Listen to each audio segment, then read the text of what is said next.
Audio Jungle.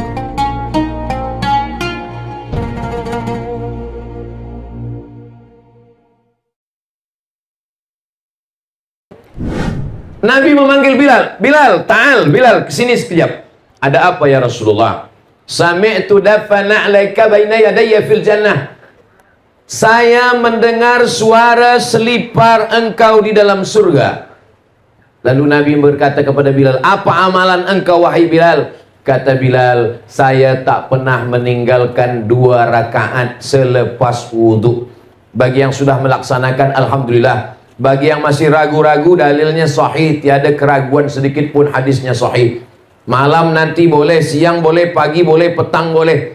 Ambil wudhu, selepas ambil wudhu, usalli sunnatal wudhu raka'ataini lillahi ta'ala. Ini pun tak pernah dibuat Nabi. Salat sunat wudhu tak pernah dibuat Nabi. Salat sunat wudhu tak pernah disuruh Nabi. Salat sunat wudhu tak pernah diperintahkan Nabi. Nabi hanya mendengar suara selipar Bilal di dalam surga. Maka Nabi memanggil Bilal, apa amal engkau wahai Bilal? Kata Bilal, saya tak pernah meninggalkan 2 rakaat selepas berwudu. Ini juga dalil bagi orang membantah yang mengatakan kalau tidak dibuat Nabi bid'ah. Pendek saja kaidah yang dibuat orang sekarang, kalau tidak dibuat Nabi bid'ah. Seandainya kaidah itu yang dipakai Nabi, pasti Nabi memanggil Bilal, Bilal kesini sekejap. Apa amal engkau? Amal saya solat sunat selepas wudhu. Kalau tidak saya buat bid'ah, awak pelaku bid'ah, masuk neraka jahanam.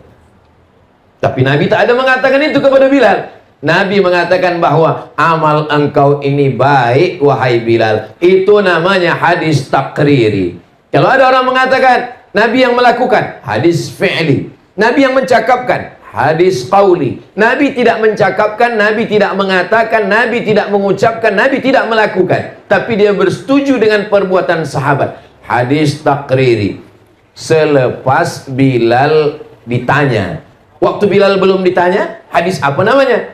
Maka dia bukan hadis. Kenapa Bilal boleh berani melakukannya? Karena perbuatan itu tidak bercanggah dengan Quran dan sunnah Rasulullah Sallallahu Alaihi Wasallam. Banyak sekali nama-nama solat yang tidak dibagi nama oleh Nabi Sallallahu Alaihi Wasallam.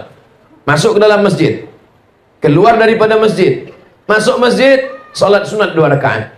Tadi kamu sembahyang apa? Solat sunat tahiyatul masjid. Nabi tak pernah bagi nama itu. Tunjukkanlah kita mana hadis yang Nabi bagi nama solat tahiyatul masjid. Tak ada. Nabi hanya mengatakan, idza dakhala ahadukumul masjid, kalau kamu masuk masjid, fala yajlis, jangan duduk, hatta yusalli rak'ataini, hingga solat 2 rakaat. Namanya tak ada.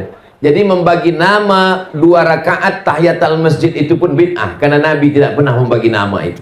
Jadi kalau kita mengatakan nama yang dibuat-buat itu adalah bid'ah, berarti apa namanya? Nanti bila saya ditanya orang, tadi Ustaz Somad solat apa? Tadi saya solat apabila kamu masuk masjid maka janganlah duduk kecuali solat 2 rakaat. Panjang betul namanya.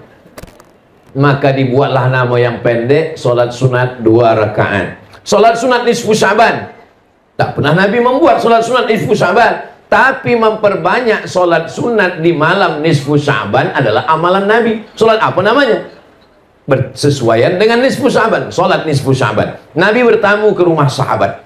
Sampai di rumah sahabat, Nabi diberikan jamuan makan. Selepas makan Nabi minum. Selepas minum Nabi bertanya, aina turidu an usolli? Di mana kamu mahu saya melaksanakan solat di rumahmu ini? Lalu sahabat itu menunjuk tempat di sudut rumahnya. Solatlah di sini ya Rasulullah. Lalu Nabi pun solat di sudut itu. Solat apa namanya? Tak ada namanya. Apa usollinya? Bagaimana niatnya? Usolli sunatan raka'ataini, selepas dibagi jamuan makan lillahi ta'ala.